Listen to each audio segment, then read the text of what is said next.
ऐसा रात में आकाश में तारे देखते हो, अरबों तारे, लाखों गैलेक्सियां, और हम हमेशा से मानते आए हैं कि विज्ञान ने ब्रह्मांड को काफी हद तक समझ लिया है। लेकिन अब वैज्ञानिकों को एक ऐसा सबूत मिला है जो हमारे पूरे ब्रह्मांड के मॉडल को हिलाकर रख सकता है। Hey guys, welcome to alien labs. आज हम समझेंगे कि भाई ऐसा क्या है जो वैज्ञानिकों को चौंका रहा है, जिससे वो वर्षों की हमारी जो अवधारणाएं हैं उनको गलत साबित कर रहे हैं। गाइस, 1910 से 20 के दशक में जब वैज्ञानिकों ने पहली बार दूर की गैलेक्सियों का डाटा देखा, तो उन्हें लगा कि यूनिवर्स फैल रहा है, ब्रह्मांड का एक्सपेंशन हो रहा है, मतलब कि स्पेस खींच रहा है, गैलेक्सीज एक दूसरे से दूर जा रही है। लेकिन 1998 में वैज्ञानिकों को इससे भी बड़ा एक झटका लगा, जब उन्होंने देखा कि ब्रह्मांड सिर्फ फैल नहीं रहा बल्कि तेजी से फैल रहा है। यानी कि यूनिवर्स की स्पीड लगातार बढ़ती जा रही है, जैसे कि किसी कार को कोई इंजन धक्का दे रहा हो। और इस अदृश्य इंजन को नाम दिया गया डार्क एनर्जी, जो कि ब्रह्मांड का 68% हिस्सा बनाती है। लेकिन हम जानते क्या है इसके बारे में? ये दिखाई नहीं देती, हम इसको छू नहीं सकते, प्रयोगशालाओं में इसके बारे में पता नहीं लगाया जा सकता, इसकी प्रकृति क्या है कोई नहीं जानता। और एक बेसिक साइंस में ऐसा कुछ होना, आप इमेजिन करो कि भाई ये कितना अजीब है। अब 2025 की एक अपडेट ये बता रही है कि डार्क एनर्जी शायद समय के साथ बदल रही है। और अगर ये सच है तो ये एक नई फिजिक्स की तरफ इशारा करती है। गाइस, अभी कुछ समय पहले डार्क एनर्जी स्पेक्ट्रोस्कोपिक इंस्ट्रूमेंट ने 5000 छोटे रोबोटिक टेलीस्कोप की मदद से करीब 60 लाख से भी ज्यादा गैलेक्सियों का डेटा इकट्ठा किया। और ये अब तक का सबसे बड़ा 3D मैप है यूनिवर्स का। इस डेटा का अध्ययन करने के बाद वैज्ञानिकों ने देखा कि भाई डार्क एनर्जी समय के साथ थोड़ी सी कमजोर होती दिख रही है। मतलब कि ये स्थिर नहीं है जैसा कि हम पिछले 100 सालों से मानते आए हैं। आप इसको ऐसा समझो कि यूनिवर्स को धक्का देने वाली ताकत थोड़ा थोड़ा धीरे धीरे बदल रही है। और अगर डार्क एनर्जी बदल रही है तो इसका मतलब है कि हमारे ब्रह्मांड का फ्यूचर भी बदल सकता है। और ये इतना बड़ा एक थॉट्स था कि वैज्ञानिकों ने इसको नाम दिया हैंड्स ऑफ अननोन फिजिक्स, क्योंकि हमारी करंट फिजिक्स बोलती है कि डार्क एनर्जी कांस्टेंट है, लेकिन नया डेटा क्या बोलता है कि डार्क एनर्जी बदल रही है। यानी कि या तो हमारा मॉडल गलत है या फिर ब्रह्मांड में कुछ ऐसी ताकतें हैं जिन्हें हम अभी तक समझ नहीं पाए हैं।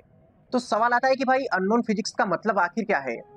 तो देखिए, इसका मतलब ये नहीं है कि फिजिक्स टूट गई, इसका मतलब है कि हमारी करंट फिजिक्स इनकम्प्लीट है। साइंस में ऐसा अक्सर होता है। न्यूटन ने कहा था कि ग्रेविटी मास को खींचती है, फिर आए अल्बर्ट आइंस्टीन, उनने कहा कि स्पेस टाइम कर्व होती है।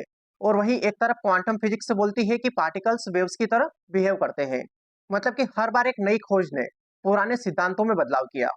अब डार्क एनर्जी की ये खोज ये बताती है कि यूनिवर्स में नए पार्टिकल्स हैं, नई एनर्जी फील्ड्स हैं, या फिर स्पेस टाइम की कोई प्रॉपर्टी है जिसे हमने अभी तक समझा नहीं है। कुछ वैज्ञानिकों का मानना है कि डार्क एनर्जी अल्ट्रालाइट एक्सियन नाम के हाइपोथेटिकल पार्टिकल से एक्सप्लेन की जा सकती है। ये पार्टिकल इतना हल्का है कि पूरे यूनिवर्स में फैल सकता है, और इसकी वजह से एनर्जी समय के साथ बदल सकती है। अब अगर डार्क एनर्जी सच में बदल रही है तो यूनिवर्स के 3 फ्यूचर हो सकते हैं। अगर डार्क एनर्जी बढ़ती गई तो यूनिवर्स इतना फैल जाएगा कि तारे बुझ जाएंगे, गैलेक्सियां दूर हो जाएगी, और सब कुछ ठंडा और अंधेरा हो जाएगा। बट अगर इसके अपोजिट डार्क एनर्जी कमजोर होती रही तो एक समय में यूनिवर्स फैलना बंद होकर सिकुड़ना शुरू कर देगा। मतलब कि गैलेक्सियां एक दूसरे की तरफ आने लगेगी, और अंत में यूनिवर्स कोलैप्स हो सकता है।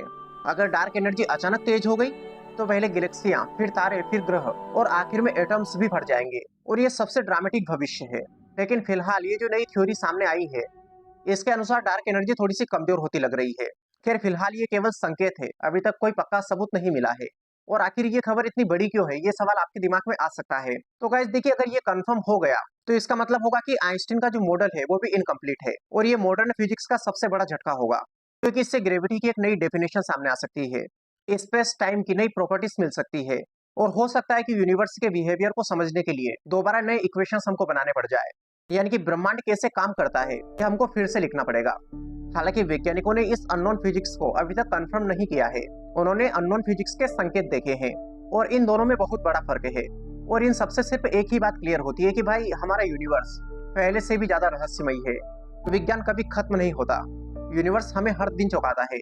इसी डिस्कवरी से हमको पता चलता है कि हमारी जानकारी हमेशा से कितनी अधूरी है, और ऐसा काफी कुछ है जो हम नहीं जानते। हमारी टेक्नोलॉजी चाहे कितनी भी प्रोग्रेस कर ले, यूनिवर्स हमसे कहीं ज्यादा बड़ा, ज्यादा अजीब और ज्यादा शक्तिशाली है।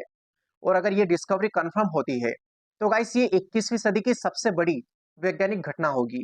और आप सोचिए कि हम अपनी फिजिक्स को पूरी तरीके से दोबारा अपडेट करेंगे, यूनिवर्स के बनने और खत्म होने की थ्योरीज फिर से लिखी जाएगी, और शायद हम ऐसी चीज खोज ले जिनकी हमने कभी कल्पना भी नहीं की। फिर इसके बारे में आप लोग क्या सोचते हैं, कमेंट बॉक्स में बताइए। वीडियो पसंद आए तो इसे लाइक कर लीजिए, चैनल पर नए हो चैनल को सब्सक्राइब कर लीजिए। Wish you all the very best, thank you so much.